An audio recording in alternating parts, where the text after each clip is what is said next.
Okay, we're gonna start off here where we left off last time for the second part of the animal kingdom. If you look at this picture on the lower right hand side, you start to see some of the more complex structures of earthworms. They've got a segmented body, which allows their body to be divided up and includes some more complex structures like a simple brain, blood vessels, nerve cord, and then hearts, so it's got a closed circulatory system. And then because of their body development, they've got the hydrostatic skeleton, so they've got space in between the outer wall of their body and the internal wall. An example would be earthworms. Okay, next is mollusks. Mollusks have bilateral symmetry. They compose, major things you think about would be snails.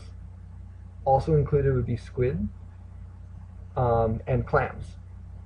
Those are the three most common mollusks that you'd be most familiar with. All three of them have the radula. They have a muscular foot, and they've got a shell of some sort, either an internal or external shell. So even squid have an internal shell, and then a mantle. And those four parts are common to any mollusk.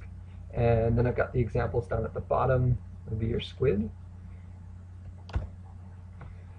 Then we have echinoderms.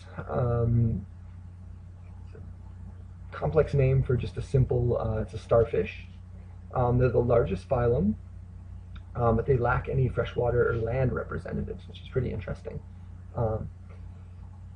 They have,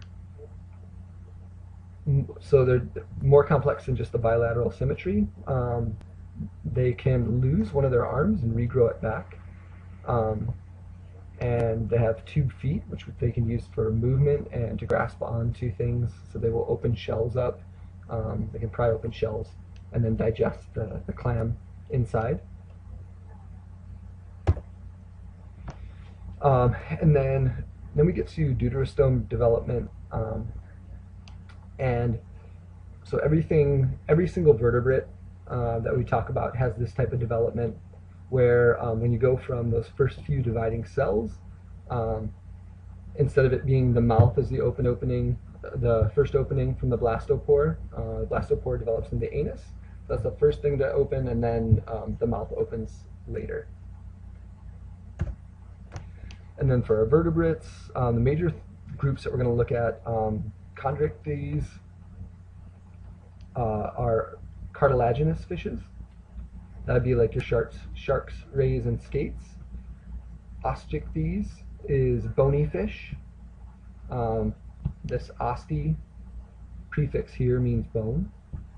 Then we have amphibians, reptiles, birds, and mammals. And that's their last group of vertebrates.